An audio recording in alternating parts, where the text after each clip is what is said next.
The Climate Action Reserve is the most experienced and trusted offset registry to serve the carbon markets. As more organizations look to combat climate change and support environmental projects with true integrity, they turn to the reserve to foster real solutions and reductions in greenhouse gas emissions. Through Carbon Connection, the Reserve's in house experts will explore our high quality standards for carbon offset projects and discuss climate change practices that benefit economies, ecosystems, and society. Thank you for joining. Hi, my name is Lauren Wilson, and welcome to our next episode of Carbon Connection, hosted by Climate Action Reserve. Today, we are speaking with a very special guest, President of Climate Action Reserve, Craig Ebert, on outlooks and expectations for the Reserve's future. Although he needs no introduction, Craig leads the Climate Action Reserve team and oversees the organization's continued leadership and commitment to ensuring our offsets meet the highest standards for quality, transparency, and environmental integrity. Craig, thank you for joining us. Thank you. Now, Craig, just to kick things off, I wanted to first ask you, what is the significance of Climate Action Reserve's role within the carbon market? Thanks for that question, Maureen. We are the highest quality provider of carbon credits on the planet. A lot of people may not be aware of that, but without getting into too much of the technical detail, uh, project developers were given a wide amount of latitude to define what was creditable in the market before the Climate Action Reserve came along. And through the use of standardized baseline, we define in our own protocols exactly what project developers should or should not do in order to obtain credits. We think that's been a significant improvement on bringing high quality credits to market. It makes it very transparent to the market and to any stakeholders out there interested in how credits are created, exactly what processes and procedures need to be followed to bring those credits to market. As a result of that, I think we've been seeing a lot of market players turn their attention to this type of approach, and we're happy to have not only pioneered it, but to continue to move it forward to this very day and into the future. Thank you, Craig. That's really helpful. And I like how you outlined, we came into the carbon market and we've really been steering efforts across the board since we've been here. So that's really exciting to hear. And in your eyes, what is one of Climate Action Reserve's most notable achievements? I would have to say that began with our support for the development of the compliance market here in California, and our ability to use that as a springboard to the work that we're currently doing today. Our work for California was during the inception of the cap and trade program, and to help the state of California define what high quality offset protocols should look like. California currently has 6 offset protocols for use in its cap and trade program.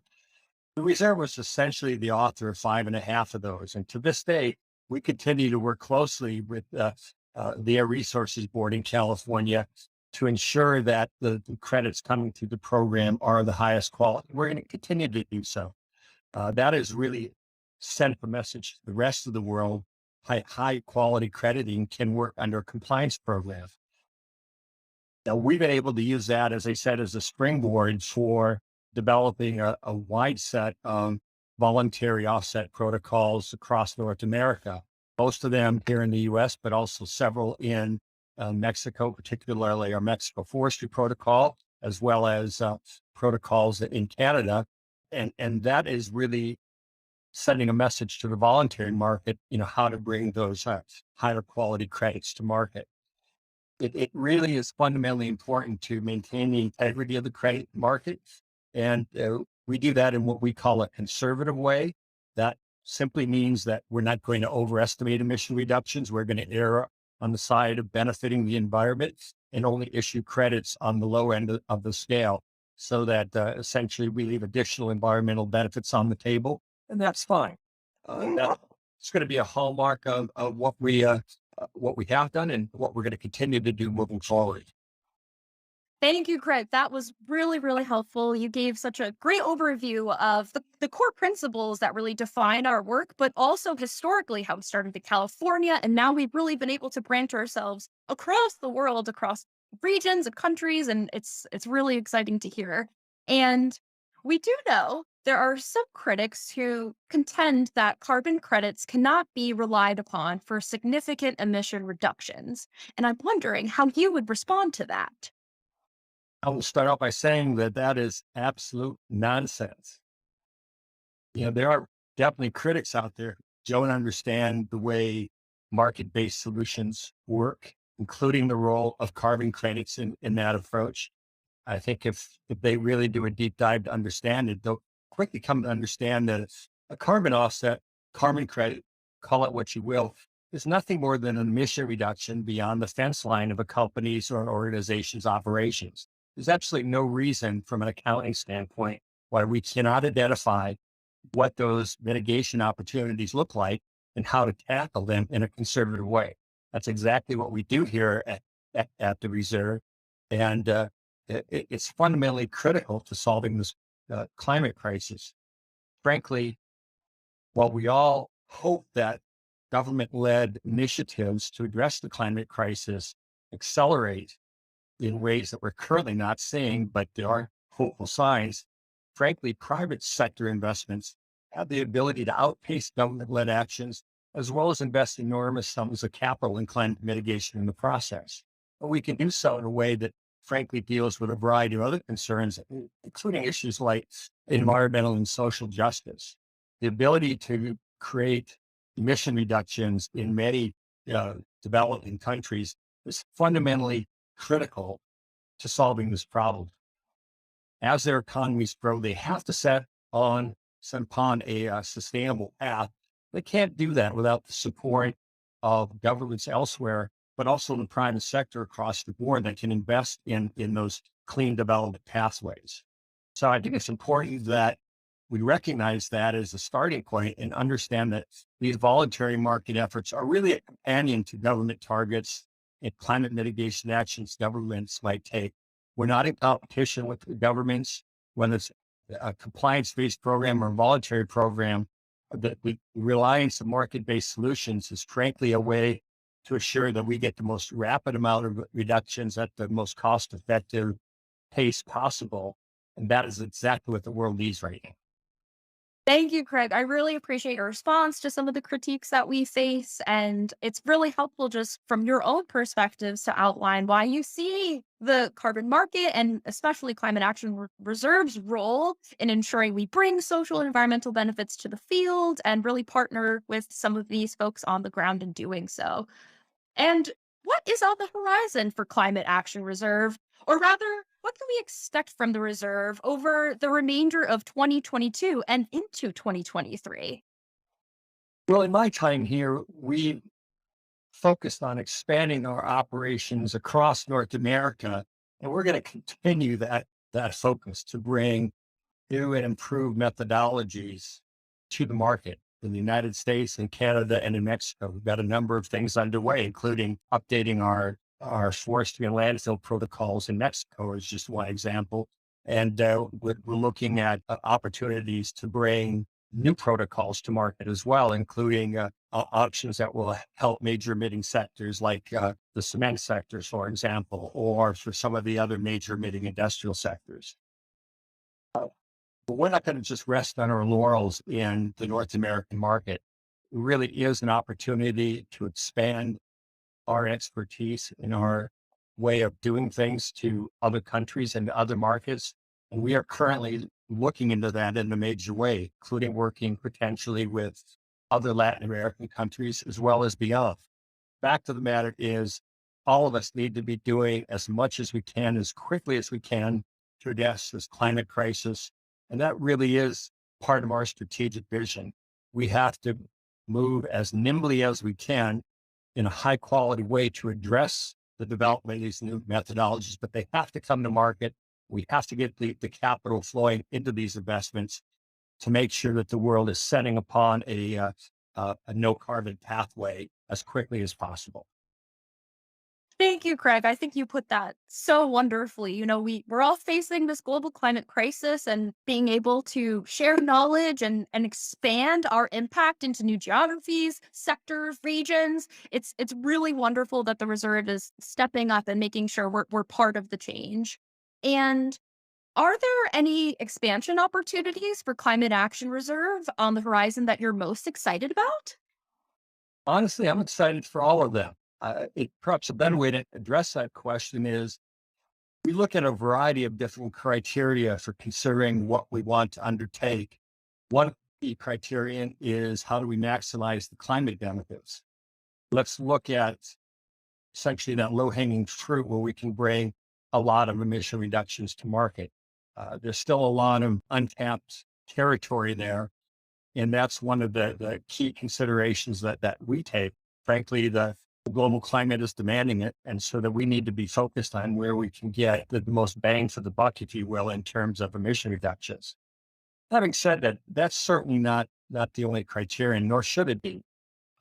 We also stress how a lot of our work ties into other non-carbon benefits for our stakeholders, for the local communities, for example. That's a hallmark for, across the board for our work. And it's exemplified by, for example, our work not only here in the US, but in Mexico, where we have dozens upon dozens of fabulous forestry projects that are essentially partnerships with the local communities, with the Ejidos in Mexico. And, it involves a very transparent, very public stakeholder process. And that's exactly how it should be. I think that's one of the hallmarks of any opportunity that we look at the reserve here is that it's all in the public eye from day one until, credits are retired. We ask all stakeholders to participate in every step of the way in a very public way so that there's no need to ask yourself what's behind the curtain there, because there is no curtain. All of our webinars, our technical working groups, our general stakeholder consultations, ongoing discussions with the communities, virtually all of that gets recorded and posted on our website so that everyone can understand what are the issues that are being raised. This is not a question of politics. This is a question of the survival of the human species. When you start looking at some of the impacts that we're witnessing to this day, and we need to do something about it. That is going to involve all of us, and that can only happen by making sure that we're getting everyone involved and letting them understand exactly what role they can play and how they can support valuable carbon crediting opportunities in their neighborhood. And that's what we're going to continue to bring to market. Absolutely, Craig. And I think a real pillar of our work as well is that we are reachable at Climate Action Reserve. If anyone within the carbon market has a question for us or how to get involved, you know that there's a contact at the end of our spectrum that can help you figure out your way and role. So that's really wonderful.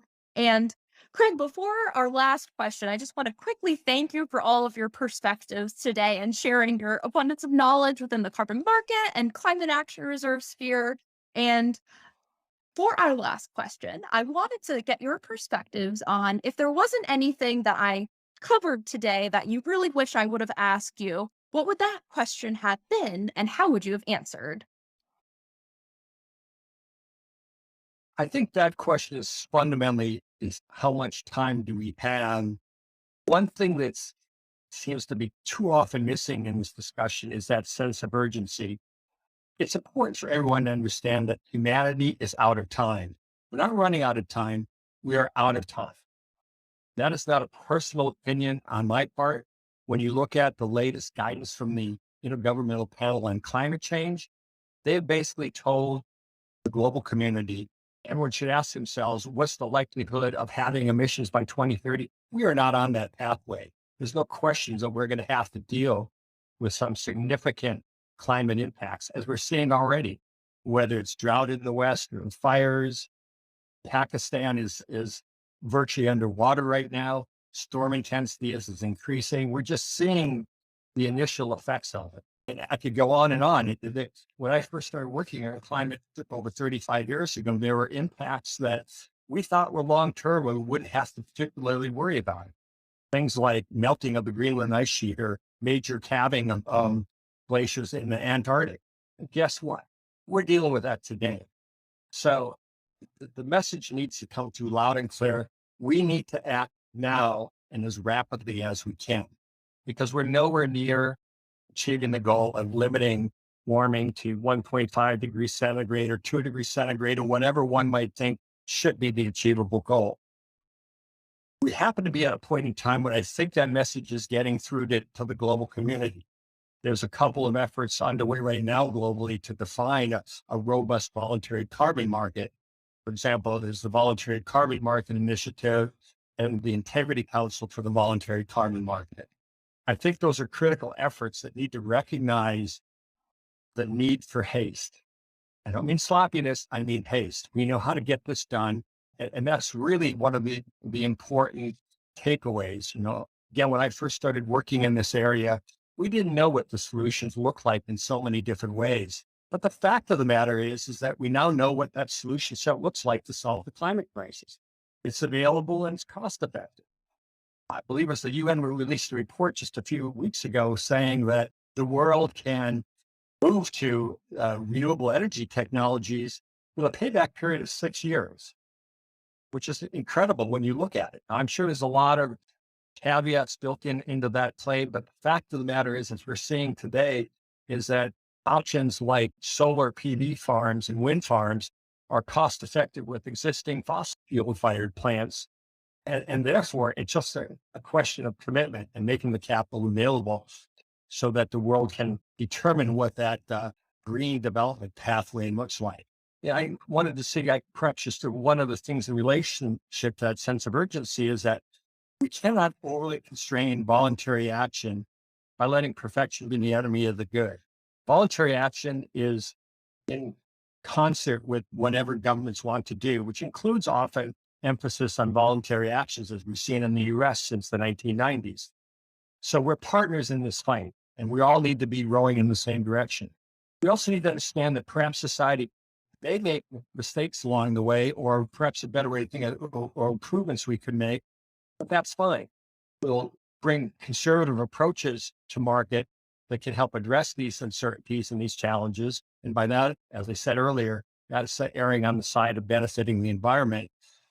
But let's learn from our actions, not prevent them from happening in the first place. There's too much inertia, too much willingness for people to sit on the sidelines, for companies to sit on the sidelines, for governments to sit on the sidelines, waiting for more clarity. We don't need more clarity. We need more action, and we need it now. Thank you so much for leaving us with that message. I think that's just such a wonderful takeaway out of this episode and just speaking to you today. And I really just want to thank you so much for your perspectives and for all that you do at Climate Action Reserve. Thank you, Lauren. I appreciate the wonderful team I get to work with here at the Climate Action Reserve, and we're going to continue to lead globally on how to solve this climate crisis, because the solutions are there. Let's go get them. Let's go get them indeed. Thanks, Craig. Thank you.